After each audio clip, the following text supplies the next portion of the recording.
মধ্যপ্রাচ্যে শান্তি ফেরাতে সৌদি আরব একটি যুগ উপযোগী সিদ্ধান্ত নিছে এবং তারা ইরানকে একটি অনাক্রমণ চুক্তি প্রস্তাব পাঠিয়েছে এবং যেটা নিয়ে প্রচুর আলোচনা হচ্ছে। যদি এটা ব্যর্থ না হয় তাহলে মধ্যপ্রাচ্যে অন্য অন্য দেশের দাদাগিরি শেষ হয়ে যাবে, বিশেষ করে আমেরিকা এবং ইসরায়েলের আধিপত্যবাদ এখানে টোটালি ডিস্ট্রয় হয়ে যাবে। আসসালামু আলাইকুম, আমি মনিরুজ্জামান জানাবো সেই বিষয়ে।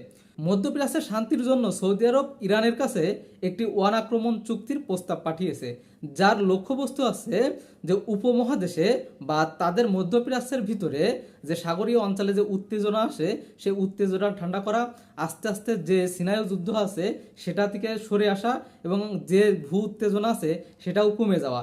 এবং সাথে সাথে কী হবে, প্রত্যেকটা দেশের সীমানা কি করবে, যে কোনো আক্রমণ চালাবে না, সবাই সবার সার্বভৌমত্ব মেনে নেবে এবং কূটনৈতিকভাবে সব কিছু সমাধান করবে, একে অপরের সাথে সুসম্পর্ক গড়ে তুলবে এবং কেউ কারোর উপরে আগ্রাসনী হবে না বা কোনো প্রকার সীমান্তে হামলা চালাবে না।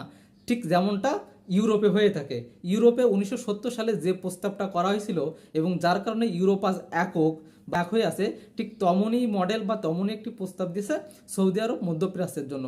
এবং এতে করে কি হবে, যে ইয়ামেনের যুদ্ধ সহ মধ্যপ্রাচ্যের যেসব প্রক্সি বাহিনীগুলো আছে সবগুলো দমনে থাকবে এবং এখানে যে আধিপত্যবাদ আছে তারা মুখ থুবড়ে পড়বে এবং সাথে সাথে যে রাশিয়া, চীন এবং যুক্তরাষ্ট্র তাদের একটা শক্তির ভারসাম্য ওইখানে থাকবে, মুক্ত বাণিজ্য থাকবে এবং সাথে সাথে যে উপসাগরীয় অঞ্চলে যেসব ব্যবসা আছে সেগুলো নিয়ন্ত্রণ থাকবে, তেলের বাজারও নিয়ন্ত্রণ থাকবে এই চুক্তির মাধ্যমে।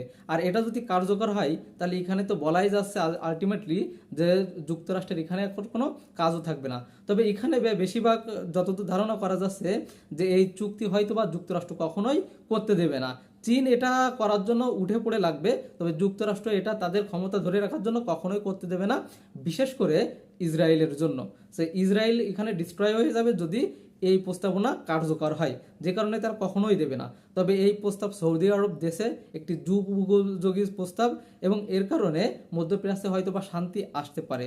তবে বিশেষ সম্ভাবনা এটা না হওয়ার বড় কারণ যে মধ্যপ্রাচ্যে অনেক প্রক্সি গ্রুপ আছে, সেখানে আবার ইসরায়েল আছে এবং আমেরিকা কোনোভাবেই এটা কি করতে দেবে না, সামনে আগাতে দেবে না বা এটা বাস্তবায়ন করতে দেবে না।